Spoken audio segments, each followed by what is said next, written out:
To knock out Russian vehicles, Ukrainian teams lie in wait along roads, sometimes for days, before firing their missiles and sprinting away to their own vehicles for a quick escape.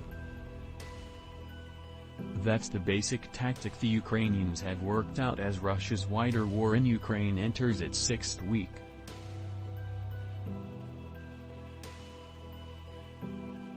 Ukrainian missileers packing foreign-supplied anti-tank guided missiles, such as the American Javelin, as well as locally made ATGMs such as the Stugna-P and Corsar, have plunked at the Russian invasion force, knocking out a vehicle here and a vehicle there until the losses have become unsustainable. The exact numbers are impossible to pin down, but Ukraine's fast-moving ATGM teams undoubtedly have taken out hundreds of tanks and other vehicles. Missile ambushes probably account for a significant proportion of the roughly 200 major pieces of hardware that outside analysts can confirm Russia has lost since widening its war in Ukraine starting on the night of February 23. The laser-guided Stugna-P has proved particularly effective, a development that should surprise no one.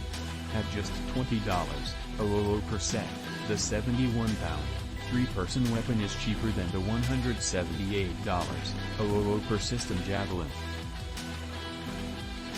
It's made in Ukraine and paid for in local currency, so the Ukrainian army has been able to acquire thousands of them, reportedly 520 alone. As the Russia-Ukraine crisis escalated, Kyiv diverted to its own forces Stugna-Ps that originally were bound for export customers, potentially including Algeria, Morocco, and Saudi Arabia. That's evident in videos of Stugna-P ops in Ukraine. Many of the consoles in the videos still display Arabic script. The Stugna-P boasts an important feature.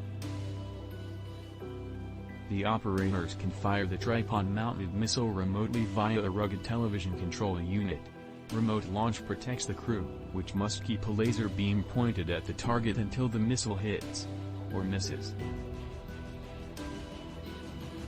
The pricier Javelin is a fire-and-forget weapon with its own internal guidance.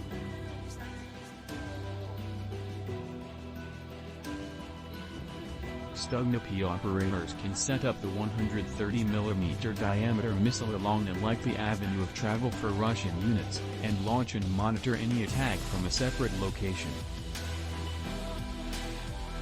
If the Russians return fire, they're likely to target the puff of dust marking the launch site. The crew, however, could be 50 yards away. That's not to say Stugna-P ambushes aren't extremely dangerous for the attackers.